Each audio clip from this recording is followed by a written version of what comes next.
Buqim në bu, CHI. Bu, CHI. Ne, po.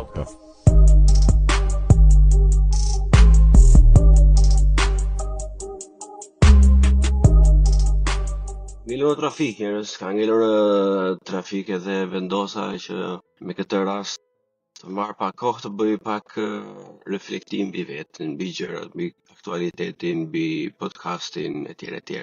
Për të gjithë fansat e zjarrt,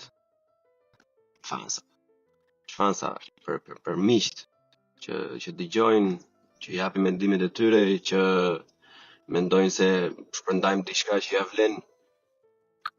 Them që podcasti është në një rrugë të mirë, si çdo lloj nismë tjetër, podcasti ka ulje dhe ngritje të veta, ka pasur një lloj shpërthimi disa episode më përpara.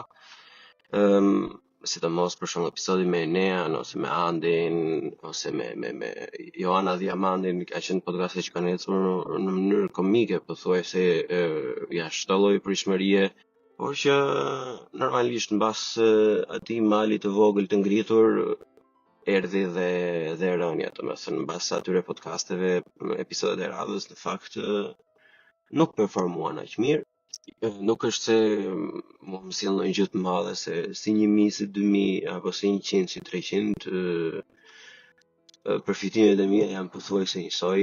Ideja është që për podcastet të përhapet sa më shumë, në mënyrë që të gjitha temat që debatojmë me njëri tjetrin ose që bisedojmë të marrin sa më shumë vizibilitet dhe të gjejmë sa më shumë njerëz nga njëra anë që besojnë në të njëjtat ideale, ide, zgjidhje apo ku di unë, ose edhe të ngrejmë një lloj bisede digjitale të gjithë së bashku, ku secili të japi mendimin e vet dhe kritikat e veta. Edhe për vizionin tim të Bullshit Podcast, që vërtet dua ta vazhdoj ta mbaj në të njëjtin le të themi mënyrë të bërit podcast, duke mos censuruar gjë, duke bërë editime minimale, editime vetëm teknike.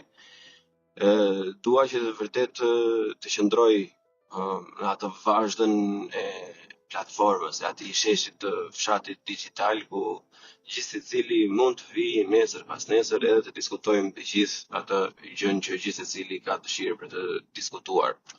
Dhe normalisht për këtë arsye është e rëndësishme që për sa i përket vizibilitetit online të performoj mirë. Kjo është edhe jo vetëm ftesë, por edhe një lutje e hapur të gjithë atyre, sidomos atyre që pëlqejnë podcasting goxha, ta shpërndajnë ato me miqtë e tyre, të lini komente. Unë e kuptoj që shumica e ka, le të themi, jo siklet, po thjesht e ka lloj mënyrën e vet që edhe komentet ndryshme që i bëjnë më shumë qef në inbox ose DM se sa në komente, por më besoni është më e vlefshme kur bëhet në koment të hapur, pasi mund të ketë dhe njerëz të tjerë të interesuar që nuk është se i besojnë vetes ose janë pak të siklet në fillim për ta nisur, por mund të bashkagjiten debatit për çfarë do lloj teme. Për gjërat e tjera pastaj janë në rregull, siç e tham, me anë të fondeve ose të donacioneve, të abonimeve të Patreon, Buy Me a Coffee dhe të tjera, para disa kohësh, siç është publikuar në rrjetet sociale, unë bëra duke dyfishuar donacionet nga ana ime, bëra një abonim vjetor në Riverside, e cili është, le të themi, një nga më të mirët për momentin, kur e krahason me performancën që jep edhe çmimin që ka. Pasi të lejon të bësh transkriptim, të lejon të presësh video, e kupton, ka një inteligjencë artificiale të ndërtuar për brenda, e cila të ndihmon me editimin teknik, pasi neutralizon dhe normalizon nivelin e zërave, gjithashtu heq edhe zhurmat e ndryshme që mund të jenë në ambient ose në prapaske. Përgjithsisht kështu. Por që përveç këtyre gjërave të tjera, futa aty tjetri te që ja mora. Sorry Xhaxhi. Atë keq që kishim, tani e pam që gjetëm. Gjithashtu do të ftoja të gjithëve në qoftë se njihni personazhe të të themi intrigant. Jo intrigant, se intrigant është i keq, jo intrigant, nuk duam intrigant, duam personazhe interesant. Personazhe interesant të cilët kanë diçka për të thënë, të cilët juve si shoqëri, mik apo familje besoni se janë të vlefshëm, kanë bërë diçka ose duan të bëjnë diçka ose duan të debatojnë diçka, të isha të jetë mikpritës për t'i vënë platformën e Buçi Podcast në, le të themi, dispozicion, edhe pse nuk është se po i vënë në dispozicion shumë të madh, sepse unë do bisedoj me ta edhe do mundojmë të diskutojmë gjërat të gjithë së bashku në mënyrë që të vazhdojmë të japim informacione për të gjithë të thjeshta në mënyrë të thjeshtë që jetë të kuptueshme nga të gjitha masat.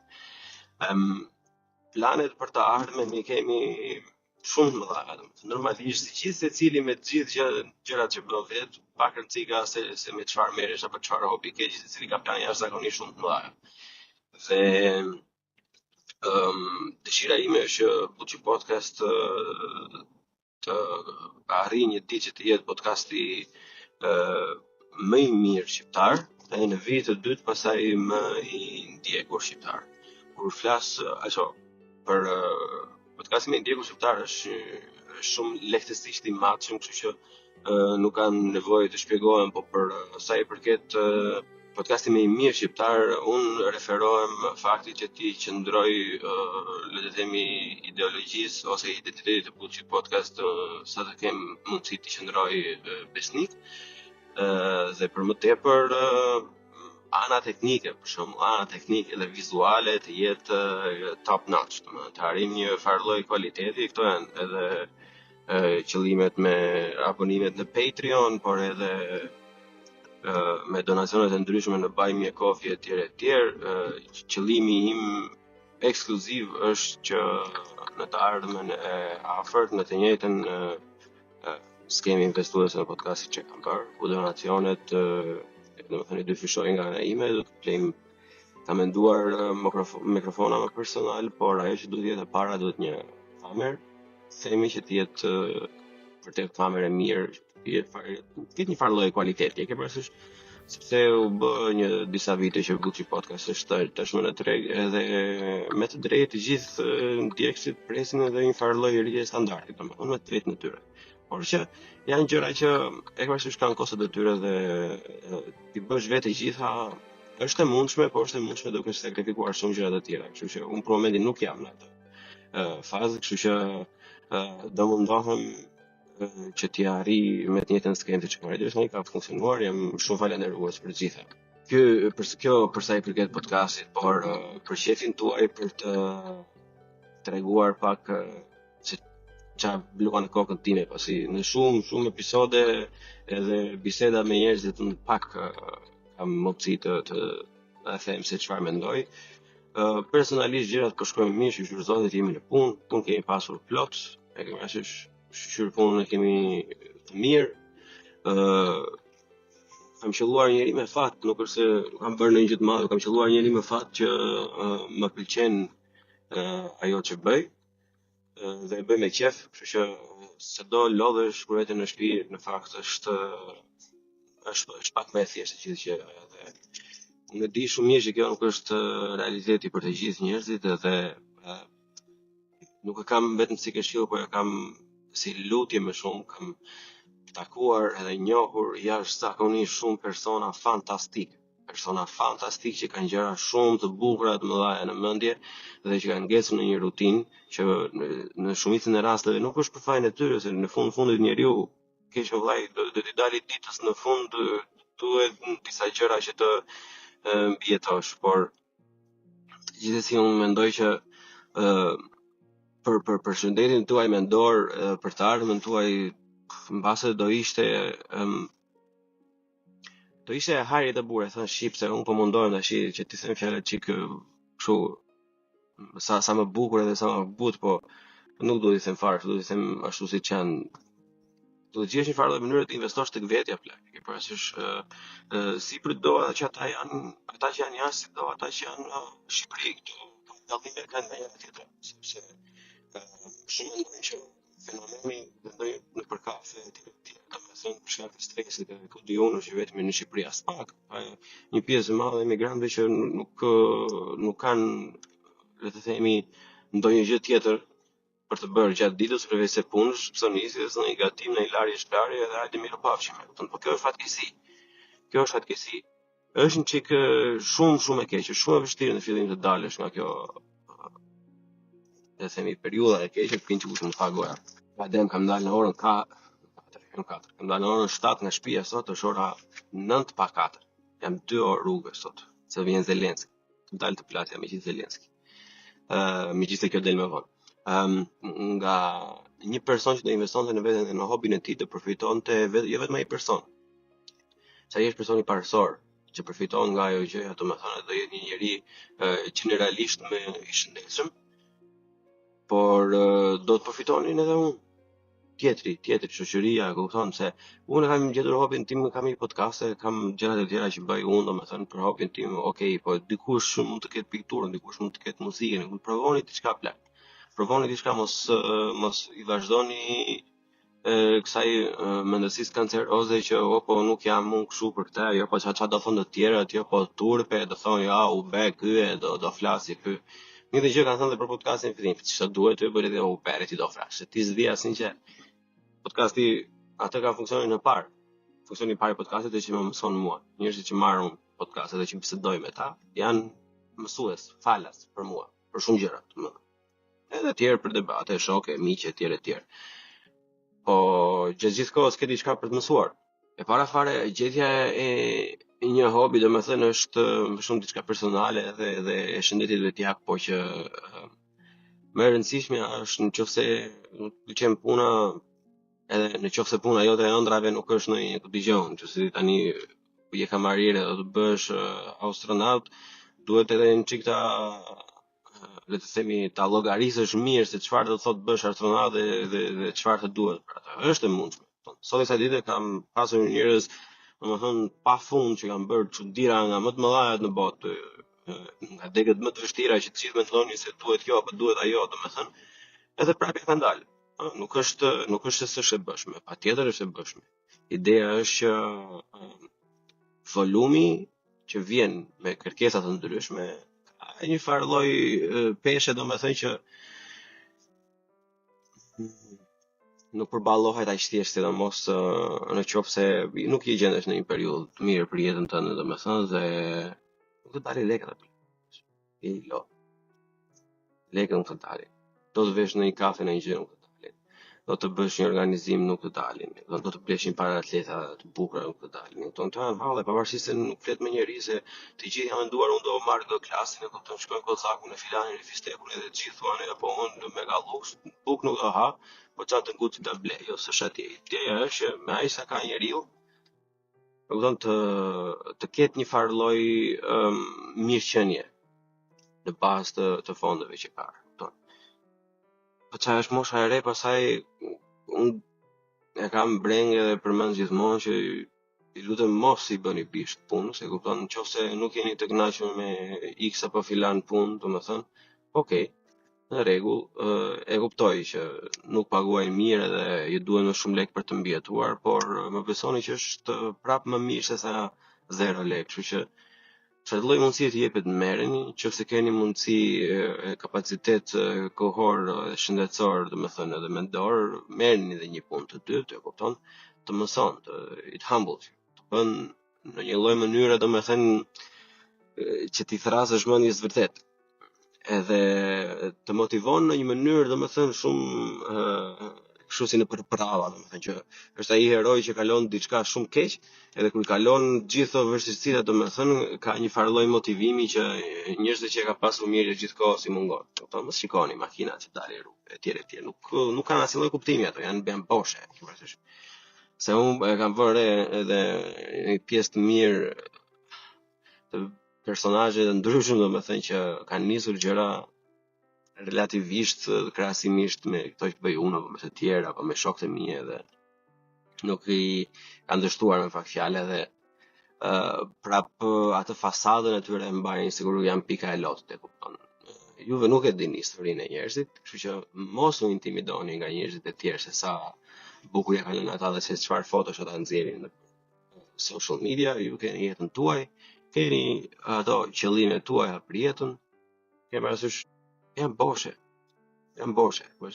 Kam njohur personalisht shumë persona, pasi normalisht edhe kur i largohesh nga shtëpia, domethënë që të mungon edhe bërthama shoqërore, i parasysh i lë shokun mbrapa mundohesh të përfshihesh me lloj soi njerëzish, domethënë edhe mua si gjithë të tjerët që kanë qenë imigrantë dhe ekspatsa tash studentë se kanë edhe emra le shqipërisht tani. Më ka rënë rasti që të përzihem me lloj njerëzish, domethënë edhe vëre që në shumë nga këto pjesët vizive janë të jetë boshe, janë të trishta, sjellin një dëmin tjetër, domethënë që i vën personave të tjerë një lloj standardi të lartë që është inekzistent, që është fals, por që njerëzit shikojnë dhe thonë që po edhe unë dua të kem atë. Domethënë nuk është gjë e keqe. Duash të kesh makinë të mira, apo rroba të mira, apo që është gjë, ajo është le të themi një si tip karburanti.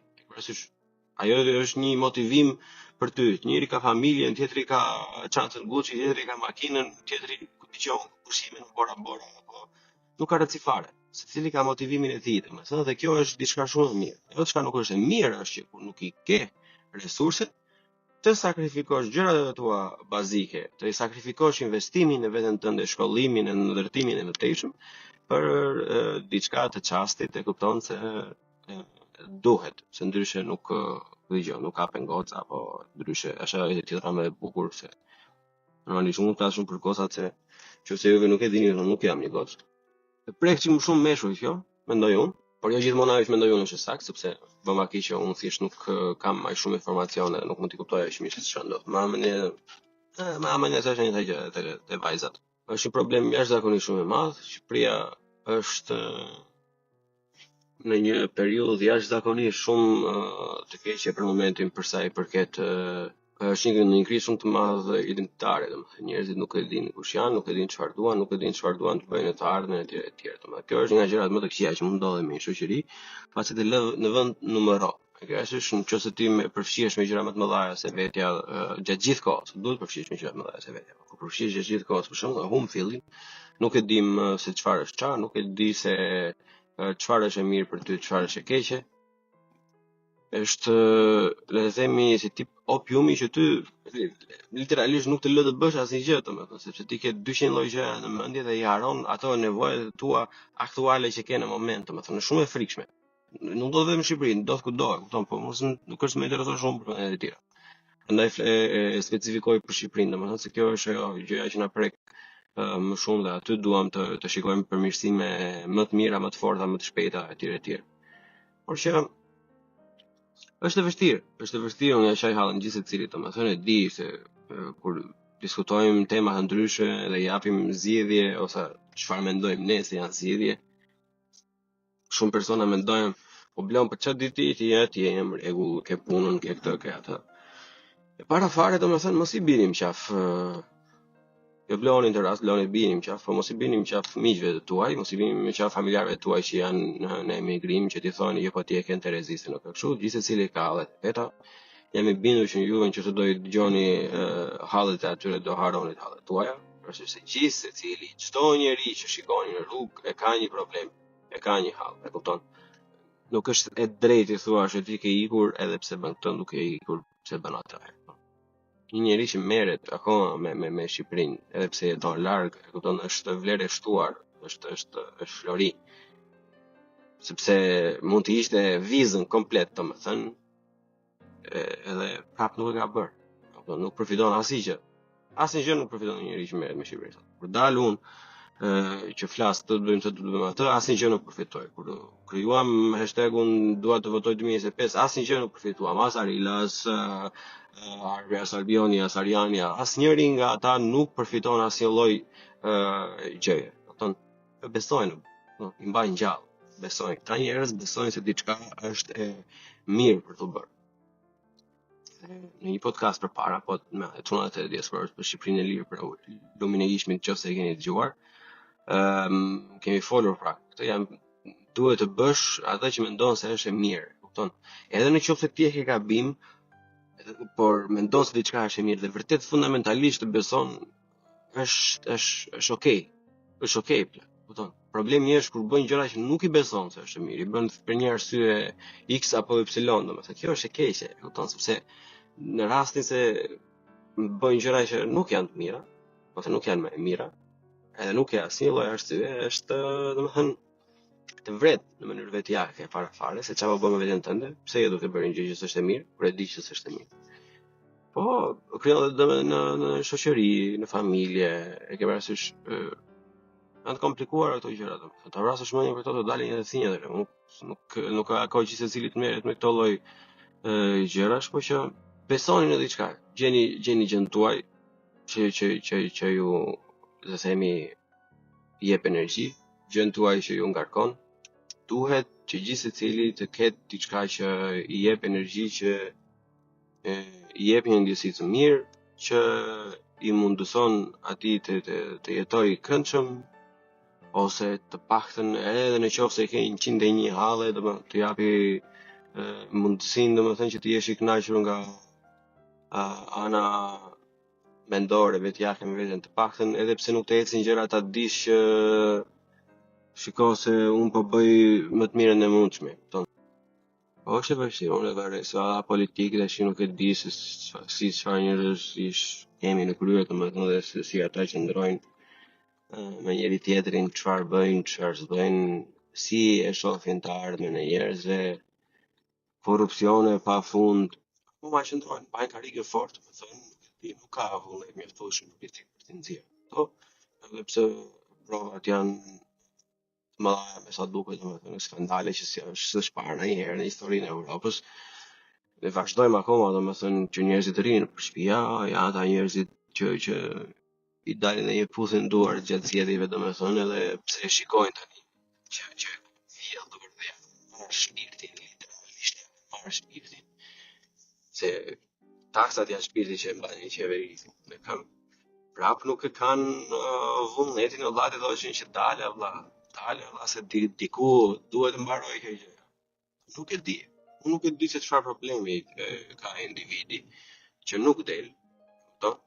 Ky rast specifik është i Tiranës, normalisht po i bie kështu rreth e qark. Për atë po flas. Nuk e di se çfarë arsyesh mund të ketë një individ që ta neglizhoj si gjë komplet. Unë mendoj se kjo është një mënyrë perfekte, edhe një rast perfekt për gjithë secilin. Që të thoshe që dale një moment, ti ke bërë, ke bërë gjëra të mira, e zëm se ke bërë gjëra të mira, edhe pse s'ke bërë, ke bërë. Ke bërë disa gjëra të mira, valla. Do t'i quajmë to. Bravo të qofsh që i ke bërë. Po ti e ke bërë aq keq këtë gjë tjetër, kupton? Është një skandal aq i madh, sa të lutem zotëri hap krahun, kupton? Të lutem zotëri mos bëj sikur s'ka ndodhur asnjë gjë. Edhe të lutem ka forma ndryshme, pastaj nëse nuk dëgjon të lutem, kalon edhe në mënyra të tjera. Por duhet me do e mos, domethënë që të bëjmë diçka. Nuk na e sjell njëri, nuk ka më princ vidir, nuk vjen njëri nga jashtë. Është e pamundur, nuk po vjen njëri për të na shpëtuar. Këtë harrojeni. Domethënë, neve nuk do të na shpëtoj asnjë njeri. Vetmi le të themi institucion apo vetmja palë që është investuar jemi ne.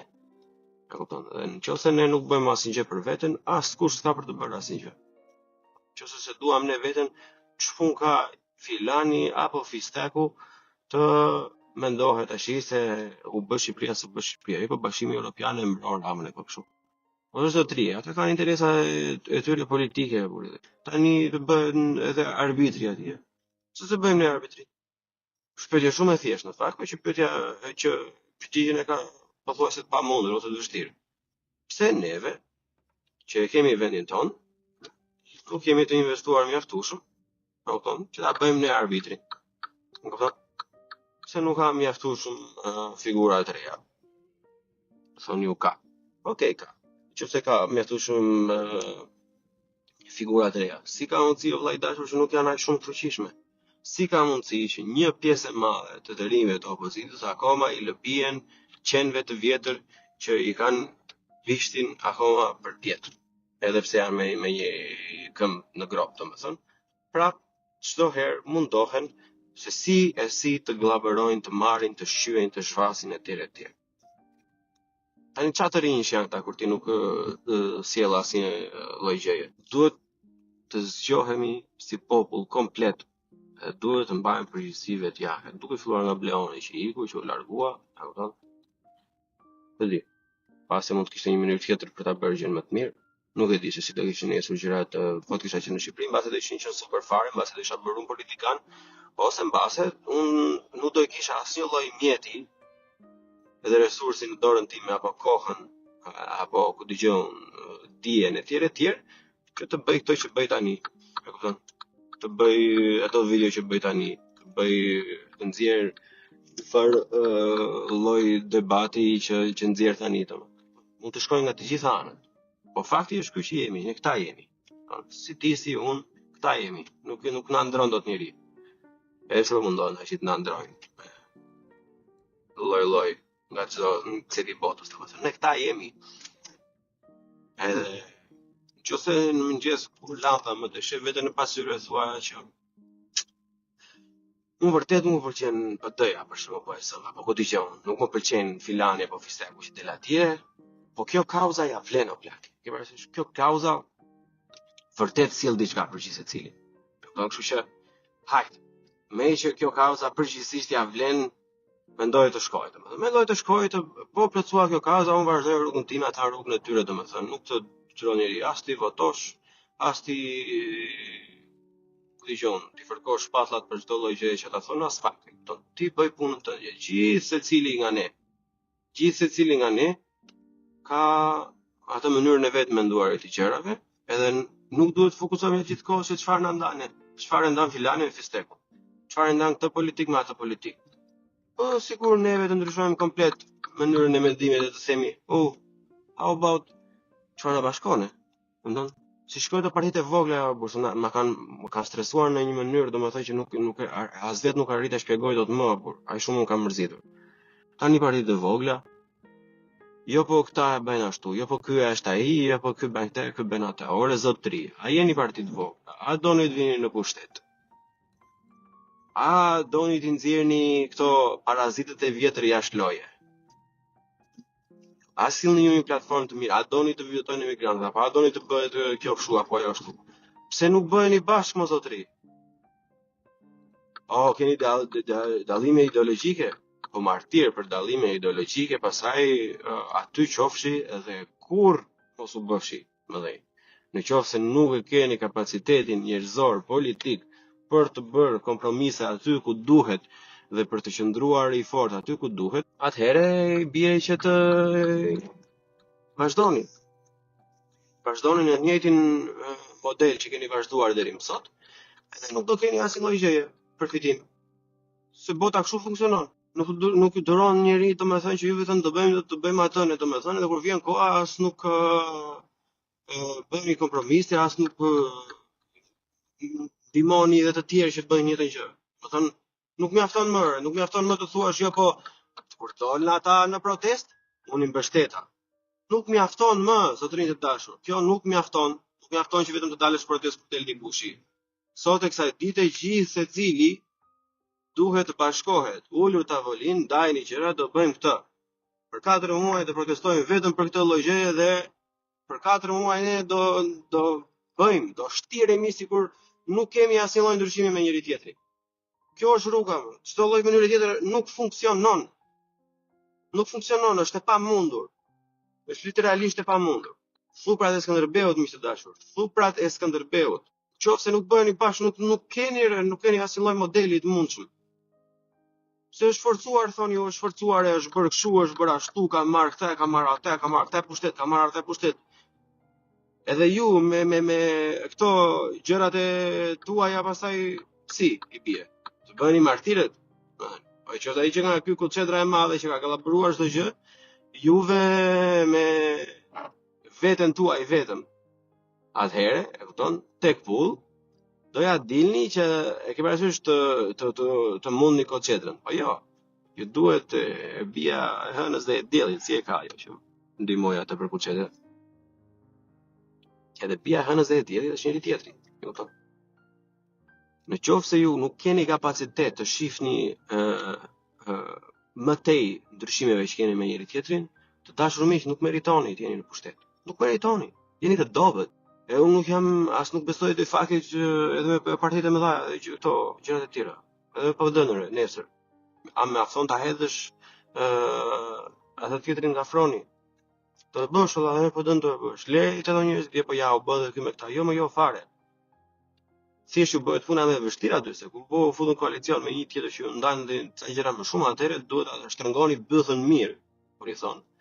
Edhe ti tregoni të gjithëve që gjithë ato gjëra që i thoni i keni me vërtet me tërmend. Në një sistemin e Naberati. E ke me tërmend? S'e ke me tërmend. Po e ke me tërmend, do e besh. Po se e ke me tërmend, s'do e besh. Po je aty vetëm për një periudhë kohe, domethënë normalisht nuk do të sjellë asnjë lloj gjë. Të rinj duhet të bisedojnë to. Mosha ime moshatarë, thonë. Është shumë i mirë leku, edhe unë nuk jam askush, nuk kam unë fytyrën që them njeriu, ti mos ikni të bësh drejtor apo përgjegjës diku të vjet. Nuk ja u them dot si pleon, por ja u them si dikush që mendon që është gabim. Që të mua do të pyesë njëri që pleon, çfarë mendon ti për këtë? Do të duhet vesh në një post të bësh lek korruptohesh? Unë do i thosha, jo. Unë e di se sa mollë e bie kur është ai.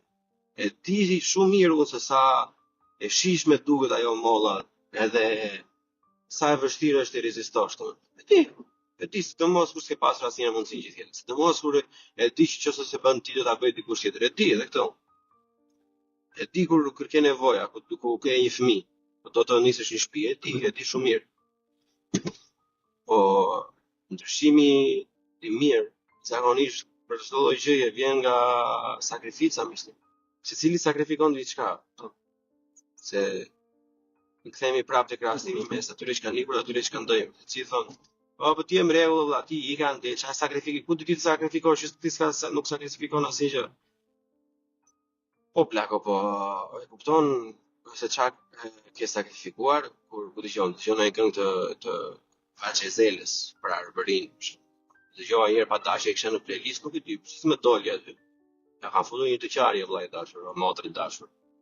Në makinë, si bole. Shumë turpi zotit. Në kodë, as nuk e prisja fare. Filloi kënga, po e dëgjoja, edhe më erdhi për qarë. Edhe këto dhe shumë instanca të tjera të bëjnë të kuptojnë domethënë se çfarë ke sakrifikuar identitetin, ke sakrifikuar familjen, shoqërinë, ambientin ku je rritur. Ke parasysh se janë gjëra shumë më mëdha. Ka shumë këtu që i kanë jetën vi, po s'kan as familje as shoqëri, kupton?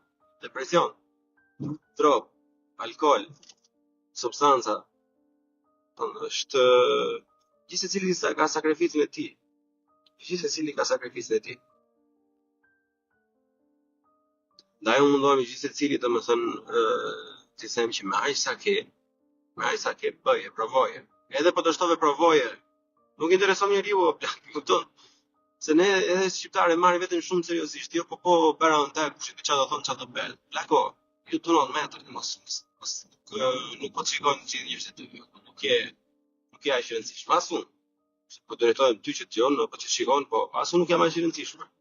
Asnjëri nuk është i rëndësishëm mjaftueshëm që ne themi që ose po bëna unë tetë më shikoj Filania në fistë. Pse vllai nuk ka punën mirë Filania për fistë për bërse, s'e keni.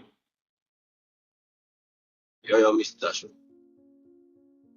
Ne duhet të fokusohemi te vetja jo, i parasysh. Kjo është e vetja jo. Si të rinj që jemi, normalisht duhet të bëjmë çik më shumë sakrifica. E dim, po thoj se shumica e din që prindërit tanë mbas nuk kanë bërë mjaftueshëm nga ana politike. Nuk kanë bërë mjaftueshëm nga ana politike se aq mundësi kanë pasur ata. Për parasysh janë brez rritur me atë, leja ata me hallet e tyre që kanë. Aq sa kanë pasur, aq kanë bërë. Iku ajo kohë tash, jo po u bën ta, jo po e kanë bërë ata që fillimi është e vështirë, s'është vështirë, është vështirë. Pse duhet të kush tha që duhet të jetë lehtë? I'm sorry. Kush je ti që gjërat për ty duhet të jenë të lehta? Gjërat e vështira janë ato që do na japin formën e karakterit gjithmonë. Unë nuk e kam pasur mundësinë me asnjë lloj podcasti të flas për veten time, domethënë edhe për vështirësi, sepse jam shumica e di, jam drejt kundra që qahesh që gjithë kohës, domethënë edhe cesa, por ma më mirë se nuk e di kur më të vi një ditë edhe ka do jetë në një podcast tjetër si i ftuar ose do jetë podcasti im thjesht në një bisedë miqësore me një njerëz që ka interes ta dëgjoj. Do vi një ditë që unë do ndaj 101 të theza e probleme që kam kaluar unë, kam kaluar miqtë e mi, normalisht me përmendur emra e tjerë. Thjesht nuk është momenti i duar, edhe nuk dua që t'i jap në një lloj formati që të them që shih çam ka gjetur mua o shih sa ku i shkreti shif çka ka ndodhur, por dua të jap në një lloj formati që shife çfarë është bërë, edhe pse ndodhi X edhe Y që gjithë fundit për kësaj radhe unë do mundohem që reflektimet e tilla t'i bëj edhe pak më shpesh, por që për kësaj herë dua të marr këtë 10 minutin e fundit se tani dola dhe në rrugë që s'ka trafik. Shëndeti mendor tek meshkujt, miqtë e mi. Shëndeti mendor tek meshkujt. Edhe ramën që edhe bisedën e radhës me veten time dhe me ju do bëj rreth kësaj teme me disa metoda të tjera. Por që duhet jo të themi që po edhe meshkujt duan të flasin, hajde na thuaj ti çfarë problemi kanë, funksionon ashtu. Por është diçka që është serioze. Duhet të bëhen studime nga institucionet përkatëse. Duhen dhënë shembuj të mirë fëmijëve, nuk duhen lënë në për vlerat e TikTokut dhe Instagramit. Duhet të jepet shpresë për të ardhmen e tyre që edhe ata do të dalin një ditë. Duhet të jepet shpresë për të ardhmen e tyre që ata nuk janë vetëm në të gjithë këto të keqe që na ka thënë. Përkundrazi, shumë njerëz të tjerë kanë probleme. Do të dinë meshkujt që ardhmja e tyre edhe pse e pasigurt është e ngjashme me të ardhmën e shumë personave të tjerë. Edhe i presin përpara ardhmën e pasigurt, është ardhmja se nuk e di, është e pasigurt. Sot kishte shumë kuptim që do i di se çfarë do ndodhte nesër. Më shumë se sa këto vetvrasje të tjera që jam shqetësuar me meshkujve është rënja në një lloj rutine vrasëse që ja merr shpirtin komplet. Është një masë shumë e madhe e meshkujve shqiptar. Janë në një lloj mendësie dhe stili jetese që është përdorojnë jetën e tyre nga të gjitha anët. Edhe kjo është forma më e keqe e shëndetit mendor, por me duart e tua e vret vetë. Qofshin substanca, qofshin alkohol, qofshin pesh, qofshin nën pesh, mungesë aktiviteti fizik, ku unë jam bashkëfajtor, dhe unë kam të njëjtin problem si me gjithë të tjerët që edhe pse ka ecur me shumë gjëra në jetën time, akoma vuaj, literalisht vuaj dhe jam i paaft. Edhe sot e kësaj dite që të mbaj një rutinë të shëndetit fizik. Por që është diçka që duhet parë në sy, duhet parë si problem i madh, që ti lejojmë vetes pasaj të mendojmë gjëra se si mund ta zgjidhim. Unë do të doja me shumë të bisedoj edhe me persona të tjerë që interesojnë këtë tema, për temat e stresit, depresionit, për gjithë, por vetëm për meshkujt, për meshkujt është diçka sepse për diçka që unë kam vënë re kohët e fundit, po që mund të jetë për shëndetin mendor të femrave, ka thënë që si ka personazhe që merren me këtë punë, domethënë dhe tregojnë interes për të zgjedhur diçka. Unë jam gati të bisedoj me ta edhe të mbase pse jo edhe të ndërmarrim diçka, pasi ka ndonjë farë vlere. Pasi hyn në punë dikujt, do të bëj vetë, por nuk mund të presim tash nga psikologu i shtetit e leshi preshi. Duhet janë disa gjëra duhen sjellë në mënyrë, duhet të paketuar në çikësht si karamele, pse është ilaç. Që është bënin kështu si avioni, apo avioni treni që ishte 100 vegjël me që po nuk hanim. Ashtu duhet bërë sot kësaj dite, janë tema shumë të vështira që njeriu duhet përballet, domethënë, dhe duhen paketuar në mënyrë të tillë që të jenë thjeshtë për tyshme. Ka dalë në përbot, ka jashtëzakonisht shumë kështu faqe online, domethënë psikolog apo njerëz të tjerë me fushave të afërta që bëjnë këshillime online me video të vogla, reels, domethënë për fitime minimale që ata marrin, herë që bëjnë më shumë si pasion, edhe ato kush e di sa miliona njerëz kanë ndihmuar, vetëm fakti domethënë që dikush i flet në mënyrë kaq familjare, kaq të ngrohtë, kaq të thjesht pa komplekse për këtë lloj gjëje. Domethënë këto kush e di sa i kanë ndihmuar. Janë gjëra që nuk duhen fshirë. Nuk duhen të kaluar, nuk duhen të bijem fre këtyre që po çana qeti, këto të ngejnë fonde. Sa jo, aty fillon e gjithë problematika, domethënë kur njerëzit mendojnë se do rregullojnë që vetëm duke hedhur lek, pa pasur asnjë plan specifik, asnjë lloj ideje se si gjëra të tilla, rutina të tilla, sëmundje të tilla, sindroma të tilla e godasin njeriu. Për më rëndësishme është ajo domethënë që si gjërat e tilla fillojnë, ku është gjeneza. Unë shpresoj dikush i psikolog që po e dëgjon këtë, ose ti nëse njeh një psikolog të ri që ka qef gjëra të tilla dhe që po e shef këtë, domethënë, dërgoja një herë, pasi ata kanë interes për këtë, për diçka. Ta fillojnë. Çdo gjë fillon nga ata. Edhe kështu më të dashur, unë tashmë arrita me kanë tjerë. Edhe bashkë të lë këtu, edhe siç e thash, to mundohem që të bëj sik më shpesh me këto reflektimet, le të themi, ose podcastet solo. Unë gjithmonë kam pasur qef, por që do mundohem që ti shpeshtoj sa më shumë. Deri herën tjetër, ju lutem bëni subscribe, komente, like etj. Shpërndani, më shtuaj. Deri herën tjetër miq të dashur, ja kalofshi mirë. Nga unë Bleoni, gjithë mirat edhe mirupafshim. Buqim në bu, CHI, bu, CHI, podcast.